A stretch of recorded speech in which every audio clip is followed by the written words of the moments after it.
Let's continue our discussion with our guest today, Tomoko Fujii. She's a senior director and currency strategist at Bank of America-Merrill Lynch. She joins us from Tokyo this morning. Tomoko, Happy New Year, by the way. Seems like the top 2010 recommendation is a bet on dollar appreciation versus the yen. Investors selling the yen to fund higher yielding investments. What's your take on it? I think the dollar yen will drop first before rebounding from the mid-year this year. I think that currently market expectations of Fed rate hikes are excessive, and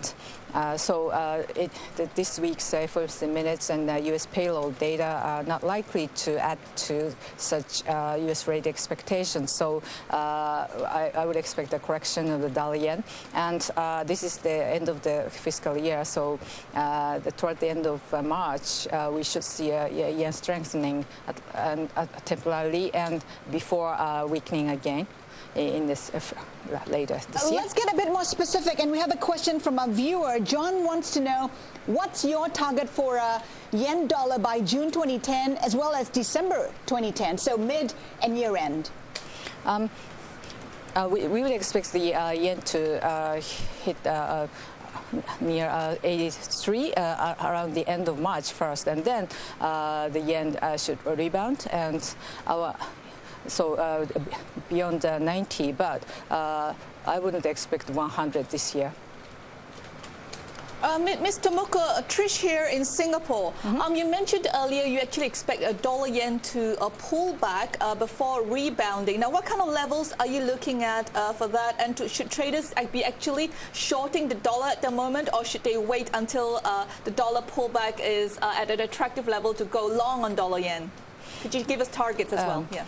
I would recommend a short dollar yen first before the bottom fishing later, and so the dollar yen will probably fall below 85 toward 83 in March. There should be repatriation of Japanese multinational corporations as well as Japanese investors refraining from a new investment at the end of fiscal year, while Japan's current account surplus is rising. So then expectations of Fed rate hikes will emerge again, but not now.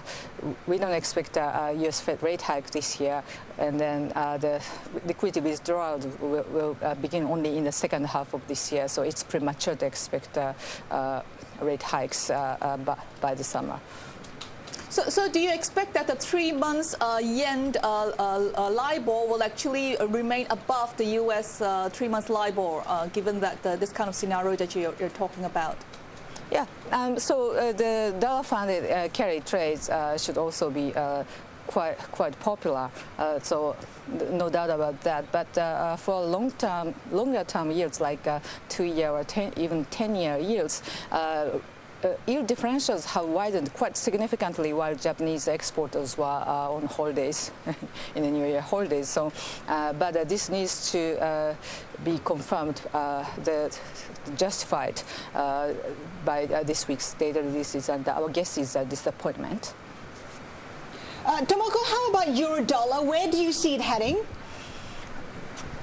We don't expect much upside for the euro dollar from now on, and then this year's very important theme will be that the emerging market central banks, including Asian central banks, will probably begin to tolerate their higher currencies. So this would mean that the reserve managers' accumulation of U.S. dollar FX reserves and the diversification from the U.S. dollar to the euro will probably slow quite significantly, but not now, probably gradually over the course of the year.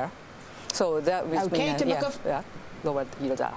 Tomoko, we'll leave it there. Tomoko Fujii, Bank of America-Merrill Lynch, thank you so much for your insights today.